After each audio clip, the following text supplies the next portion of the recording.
What is righteousness? Who defines justice? In a world filled with so many tragedies, caused by diverse opinions of right and wrong, whose viewpoints are correct?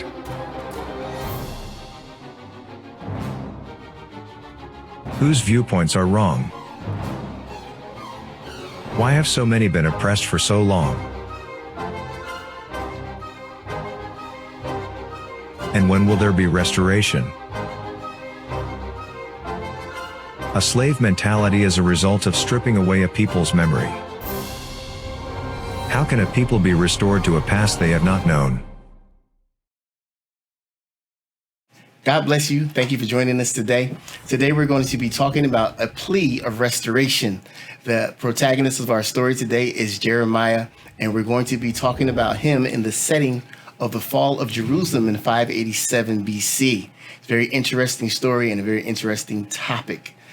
A plea of restoration. If you're joining us for the first time, or if you're rejoining us, make sure you hit that like button, make sure you subscribe, and make sure you hit the bell so that you're notified each time we put up a video.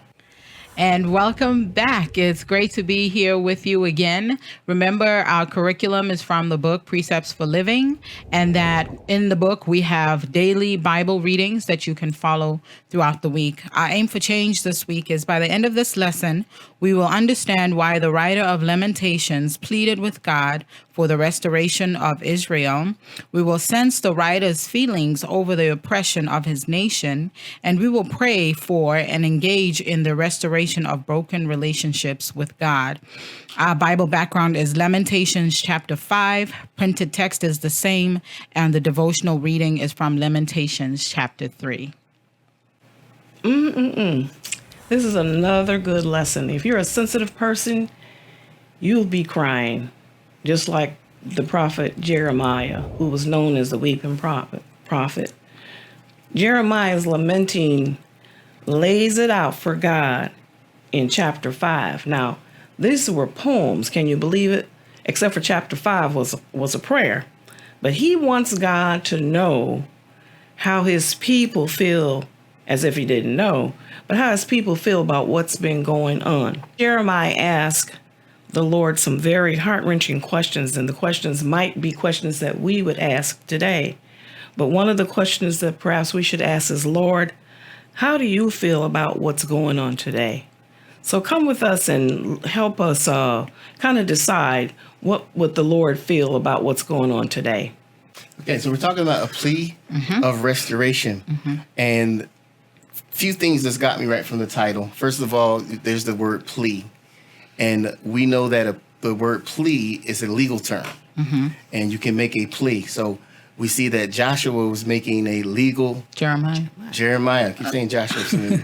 Jeremiah was making a legal request to God. And he was making a plea for restoration.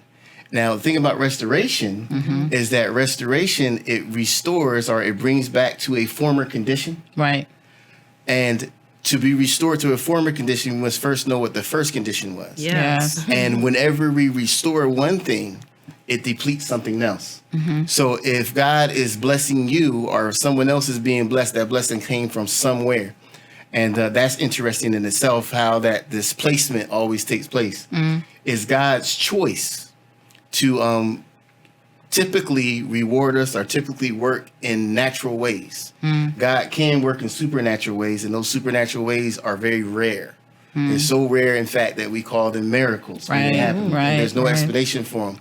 But usually when something comes from somewhere, it comes from somewhere that we can see, we can touch. It comes from some form of matter or some form of substance that's there. So there's this displacement. When Jerusalem was being taken by the enemies, there's only one Jerusalem. There's only one place where that land existed. So when they took that, then Israel was without. When I was looking at this story, I thought about when we want to be disobedient, like being willfully disobedient.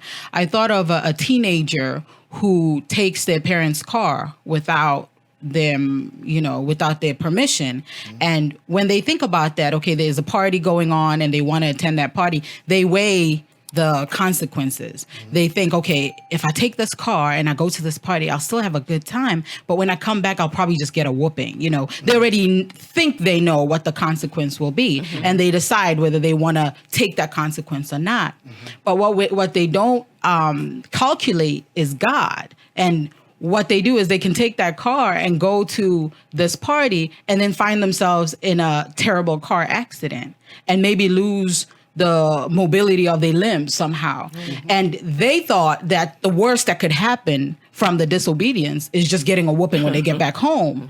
But what happened is they get into this car accident and now they can't use their legs or they can't use their arms anymore. Or lose their life. Or lose their life, right. And so that's the thing about disobedience is that, yes, it brings hardships, but disobedience to God is worse than anything you could possibly imagine. And so that's what I would admonish people is that don't be disobedient because there's always going to be some type of consequence.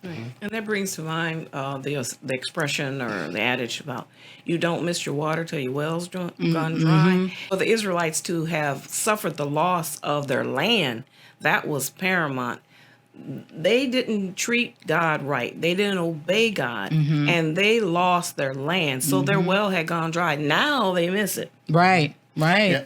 To go back to what you were saying in the very beginning about the penalties for sin, and how would God look at what we're doing now? And then as you talk about the penalties for sin, then one of the things I'm saying is one of the things I wrote down was people do not realize the seriousness of sin or their sins.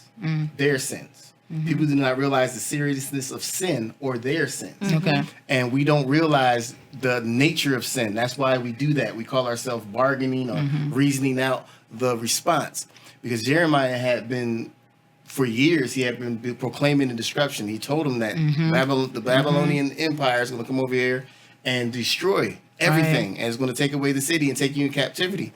And the people just had no thought. No care whatsoever for what he was saying. And they just continued doing everything that they were doing until it actually happened. And we often get into that position where bad things start happening because of the things we did. And then we say, oh no, well, a loving God would never allow this to happen. And the wages of sin is death. Yes. And we don't understand how this can equate with that, but that's our understanding. That's why we're not God. God and we don't understand how that equates. Imagine just look at the dramatic and drastic reaction of God to the sin of the people. Right. Because they went through, Jeremiah paints in Lamentations, he paints the picture. Horrible picture. Yeah. He paints the picture. And then the other part of the discussion that we had aforetime is about Jeremiah saying that we're suffering because of our forefathers. And God made it clear that, no, it's not like that.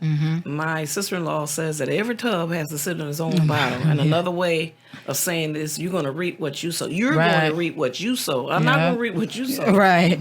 But I'm going to reap what I sow. Right. No. Yeah. I guess Right. sowing and reaping. But it's so important to think ahead of time about, like you were saying, the consequences. You never know the extent of the consequences, and you have to, I wouldn't say calculate, but you have to, first of all, listen to what God says and obey in the first place, because when God sends a warning in any form, it's so that you can avoid the consequences. Isn't it good? It's it's like he lets you know, if you do this, you're going to get this. Like you said, the wages of sin is death. So do you want to be paid? I don't want to be paid wages for sin. Amen. And because God is just, because everything is weighed out, just deals with weights. It deals with things being balanced. Because God is just, he has to pay you for your sin. It's wonderful that we have Jesus who died and paid for our sins, and to as many as received him, to them gave he the power to become the sons of God. Yes. So even to them that believed on his name. So simply by believing God and believing that Jesus was raised from the dead, all of our penalties taken away. We're free. And we're no longer under the curse. We're no longer under the penalty of sin. We're no longer under the curse. The law of the Spirit of life has freed me from the law of sin and death. So we're no longer under that curse of sin and death. Penalty. And if we should happen to make a mistake or happen to get into our ways, we always have forgiveness as Mm-hmm. many Amen. times as you forgive. Because if Jesus Yep.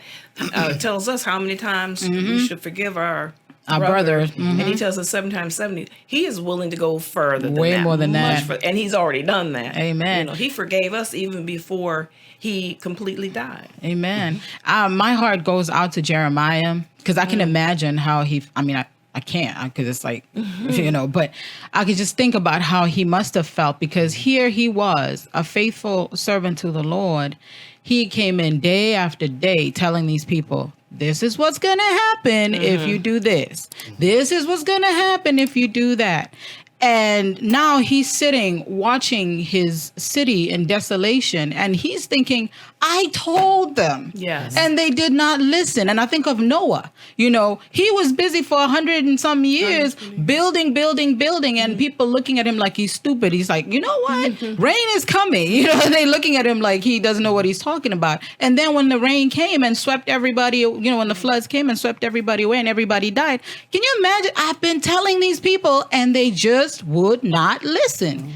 It's a hard place to be when you tell people about what God has said and they just won't listen. And then when the calamity hits, then, oh, woe is me. Everybody's crying, woe is me. But God already told you. And we're in a great place of greater sin now. Right. We're in a place of greater sin than the world has ever seen. And we take so many things for granted. Once again, we don't realize the seriousness of our sin. And we always, I'm not that bad. That person over there is worse than me. Yeah. And I may have fornicated, but I didn't murder anybody. Right. And we're looking at all of these things and putting them in our, to our perspective, we're putting them in order of and degree of what's bad what's and better what's and not what's bad. not, right. And the punishment that Israel got was so bad because their sin was so bad because Right. God is just. It evens itself out. And Israel was in the city being sieged by the Babylonian army for 18 months, a year and a half. Nobody in, nobody out. They ran out of food and water and, everything. All of the supplies were gone. So when the walls were finally breached, they were defenseless to do anything about it. But they had to sit and watch and starve and watch as people would die and drop dead on the street and Eat waste their away babies. to nothing. Yeah, that's they the were part that got me. cannibalizing their children. Right. And all of this was going on, and this is the penalty. Of sin. And now the sin of it throughout the world has gotten so great, but there's still this feeling that, oh, God's not even real, he doesn't exist. Right. This is the attitude of a lot of people, Right. the scientific community, and people see no penalty or no accountability, but it's coming. It's coming. It's definitely coming. You were saying It's before that coming. we don't believe God. People, people. you just don't believe God, and you don't believe the prophets, and you don't believe that God sent the prophets. You just don't believe. So you just, what they say, blow it off. That's what Jesus said, oh, foolish and slow of heart to believe all the prophets have said. And we have prophets and people of God today speaking and letting people know that there's so much danger, there's so much judgment coming. We're going through judgment now. It has to be judgment of God because nothing slips past God's knowing or his seeing. Right. So he has judged to allow these things to be. And so everything that exists is a judgment of God to some degree. Right. So there's so much going on right now that is a penalty for our sin. But when we don't realize our sin is that bad, or our sin is that terrible, right? Then we feel or we think that it's not, the penalty's not going to be that bad. We already figured it out. Oh yeah. Yeah, I'm going to sin, get a little smack on the wrist, and then God's going to let us go. But I didn't kill anybody. I Right. stole Right. something, but Right. so the penalty for killing is more severe than for when you steal something, or even what is it? The Bible says if you think of evil of a man, it's just as much murder in your heart. Yeah. If you think bad of Oh, a person. and even when you lust right. lust after a woman, you've already committed adultery in your heart. yes. Mhm. So I didn't it's- actually do it. I so- just thought about right. it. Yeah, that makes it better. I guess. well, there's no way out of it. The Bible says all have sinned and come short of the glory of God.